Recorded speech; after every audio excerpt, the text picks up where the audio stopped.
Hi friends, இன்றைக்கி என்ன topic பார்க்க போகிறோன்னா குரூப் 2 அண்ட் குரூப் 4க்கான தமிழ். அதில் தன்வினை, பிறவினை, செய்வினை, செயல்பாட்டு வினை இதில் வாக்கிய வகைகளை கண்டறியுது.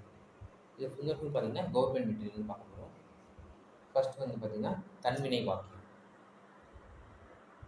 மழை ரிட்டர்ன் நோட்ஸில் பார்த்துருப்போம். எழுவாய் தானே ஒரு செயலை செய்தல் தான் தன்வினை எனப்படும். எழுவாய் தானே ஒரு செயலை செய்தல் தன்வினை எனப்படும். நம்ம இப்போ கவர்மெண்ட் மெட்டீரியலில் பார்க்கணும்னு பார்த்தீங்கன்னா சில எக்ஸாம்பிள்ஸ் வந்து இதிலிருந்து அப்படியே கேட்டுருவாங்க. நம்ம வந்து இப்போ கவர்மெண்ட் மெட்டீரியல் சேர்த்து பார்க்குறோம். ஃபஸ்ட்டு தன்வினை வாக்கியம். எழுவாய் தானே ஒரு செயலை செய்தல் தன்வினை எனப்படும். பார்த்துருப்போம் ஆல்ரெடி. எழுவாய் எப்பவுமே பேச்சு சொல்லாக தான் இருக்கும் அப்படின்னு. அந்த பேச்சு சொல் வந்து பார்த்திங்கன்னா ஒரு செயலை செய்யும். எடுத்துக்காட்டு பார்த்தீங்கன்னா ராமன் பாடம் கற்றான். இதெல்லாம் தன்வினை வாக்கியம். தேவி பொம்மை செய்தால். அடுத்து நான் ராமனை திருத்தினேன். நான் வந்ததால் நான் ராமனை திருத்தினேன். மாலா சோறு உண்டால் மாறன் தரையில் உருண்டான் உழவர் நிலத்தை உழுதார். இது எல்லாமே பார்த்தீங்கன்னா தன்வினை வரும்.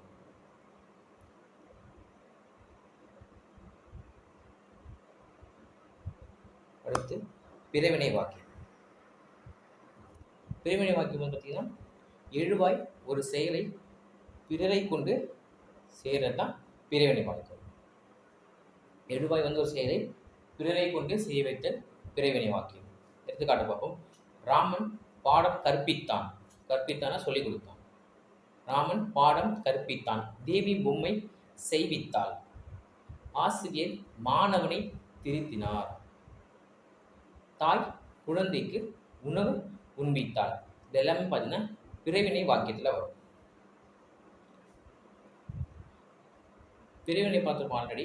இதோட பயன் வந்து பார்த்தீங்கன்னா மற்றவங்களுக்கு போகும், அதாவது ஆப்போசிட் இருக்கவங்களுக்கு போகும். அதுதான் பிறவினை வாக்கியம். தன்வினையில் பார்த்தீங்கன்னா அது பயன் நமக்கே வந்துடும். இதுதான் தன்வினைக்கும் பிறவினைக்கும் உள்ள டிஃப்ரென்ஸ். அடுத்து செய்வினை வாக்கியம். செய்வினை வாக்கியம் பார்த்தீங்கன்னா செய்பவரை முதன்மைப்படுத்தும் வினை தான் செய்வினை. செய்பவரை முதன்மைப்படுத்துவது செய்வினை. இது ரிட்டர்ன் நோட்ஸில் பார்த்துருப்போம். இங்கே என்ன இருக்குன்னு பார்த்தீங்கன்னா செய்வினை வாக்கியம். இது எந்த ஃபார்மேட்டில் இருக்குன்னு பார்த்தீங்கன்னா ஃபஸ்ட்டு எழுவாய் இருக்கும், அப்புறம் செய்யப்படும் பொருள், அப்புறம் பயனிலை. இந்த ஃபார்மேட்டில் தான் இருக்கும். எழுவாய், செய்யப்படும் பொருள், பயனிலை. இந்த ஃபார்மேட்டில் இருந்தால் அது மோஸ்ட்டாக செய்வினை வாக்கியமாக தான் இருக்கும். செய்யப்படும் பொருளோடு ஐ என்ற இரண்டாம் வேற்றுமை உறுப்பு வந்து பார்த்தீங்கன்னா சேர்ந்து வரும். செய்யப்படும் பொருளோடு ஐ என்ற இரண்டாம் வேற்றுமை உறுப்பு சேர்ந்து வரும். இந்த வேற்றுமை உறுப்பு பார்த்திங்கன்னா வெளிப்படையாகவும் வரும், மறைந்தும் வந்து வரும். இதுக்கு எடுத்துக்காட்டு பார்த்திங்கன்னா நம்ம ஆல்ரெடி பார்த்துருப்போம். திருவள்ளுவர் திருக்குறளை இயற்றினார். தச்சன் நாற்காலியை செய்தான். இங்கே எடுத்துக்காட்டு கொடுக்கல. அடுத்து செய்யப்பாட்டு வினைவாக்கியம். செய்யப்பாட்டு வினைவாக்கியம் பார்த்திங்கன்னா செய்யப்படும் பொருள், இது வந்து செய்யப்படும் பொருள் எழுவாயாக மாறி, இதற்கு செய்யப்படும் பொருள் வந்து பார்த்திங்கன்னா அதுவே எழுவாயாக மாறி அது செய்யும் தொழிலை குறிக்கும் வினை தான் செய்யப்பாட்டு வினை. செய்யப்படும் பொருளே எழுவாயாக மாறி அது செய்யும் தொழிலை குறிக்கும் வினை செய்யப்பாட்டு வினை. இப்போ எடுத்துக்காட்டு பார்த்தீங்கன்னா இதுக்கு திருக்குறள் திருவள்ளுவரால் இயற்றப்பட்டது. திருக்குறள் திருவள்ளுவரால் இயற்றப்பட்டது. அடுத்து சட்டி உடைந்து போயிடுச்சு, அப்படி பார்த்துருப்போம். அச்சு ஆயிற்று, போயிடுச்சு, போனது, இந்த மாதிரி போன்ற துணைவினைகளை கொண்டு முடியும்னு பார்த்துருப்போம். அது மட்டும் இல்லாமல் பார்த்தீங்கன்னா இது வந்து செய்யப்படும் பொருள் எழுவாய் பயனிலை இந்த ஃபார்மேட்டில் இருக்கும். செய்யப்படும் பொருள் எழுவாய் பயனிலை என்ற வரிசையில் வாக்கியம் அமைத்தல் செய்யப்பாட்டு வினை வாக்கியம் எனப்படும். இது வந்து பார்த்திங்கன்னா எழுவாயோடு ஆள் என்ற மூன்றாம் வேற்றுமை உறுப்பும் பயனிலையோடு வந்து படு பட்டது. பயனிலையோடு வந்து பார்த்திங்கன்னா படு பட்டது என்னும் சொற்கோடு சேர்ந்து வரும். அதாவது இயற்றப்பட்டது இந்த மாதிரி வரும். திருக்குறள் திருவள்ளுவரால் இயற்றப்படுது. இது வந்து செய்யப்படும் பொருள் வந்து பார்த்திங்கன்னா திருக்குறள் தான் செய்யப்படும் பொருள். இதுதான் ஃபஸ்ட்டு வரும். செய்யப்படும் பொருள் எழுவாயாக மாதிரி அது செய்யும் தொழிலை குறிக்கும் வினை செய்யப்பாட்டு வினை. இப்போது செய்வினை வாக்கியத்துக்கும் செய்யப்பாட்டு வினை வாக்கியத்துக்கும் உள்ள வேறுபாடு. ஃபஸ்ட்டு செய்வினை வாக்கியம் பாருங்கள்.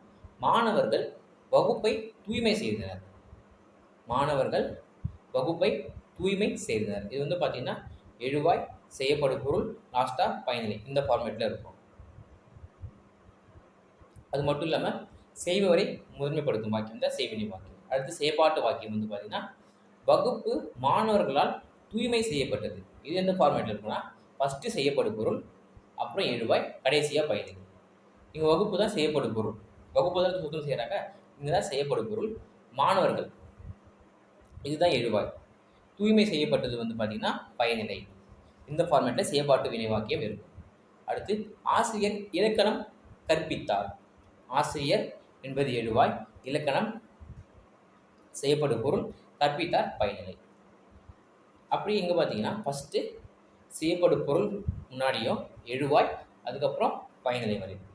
இலக்கணம் ஆசிரியரால் கற்பிக்கப்பட்டது. இங்கே இலக்கணம் என்பது செய்யப்படும் பொருள், ஆசிரியரால் எழுவாய், கற்பிக்கப்பட்டது பயனிலை. அடுத்து பாரதியார் என்றென்றும் நிலைத்து நிற்கும் இலக்கியங்களை பாடியுள்ளார். பாரதியார் என்றென்றும் நிலைத்து நிற்கும் இலக்கியங்களை பாடியுள்ளார். இந்த பக்கம் பார்த்தீங்கன்னா நிலைத்து நிற்கும் இலக்கியங்கள் பாரதியாரால் பாடப்பட்டது இந்த மாதிரி முடியும். எழுவாய் வந்து பார்த்தீங்கன்னா ஆல், ஆன் இந்த மாதிரி முடியும். எங்கன்னா செயற்பாட்டு வினை வாக்கியத்தில் எழுவாய் கூட சேர்ந்து ஆல், ஆன் போன்ற வேற்றுமை உறுப்பு சேர்ந்து வரும். நம்பி நாடகம் நடித்தான். அடுத்தது பாருங்க, நாடகம் நம்பியால், ஆள் வந்திருக்கீங்க, நம்பியால், அதாவது எழுவாயோட ஆள் வந்திருக்கு. நாடகம் நம்பியால் நடிக்கப்பட்டது. பயனிலை வந்து பார்த்தீங்கன்னா பட்டது, பெற்றது இந்த மாதிரி முடியும் பயனிலை. இதுதான் செய்வினைக்கும் செயற்பாட்டு வினைக்கும் உள்ள வேறுபாடு. இந்த தன்வினை வினை வகைகளை வந்து ரிட்டர்ன் நோட்ஸ்லேயே பார்த்துடும், கவர்மெண்ட் மீடியத்துலையும் பார்த்துடும். இதுவே வீடியோ முடியுது. தேங்க்யூ.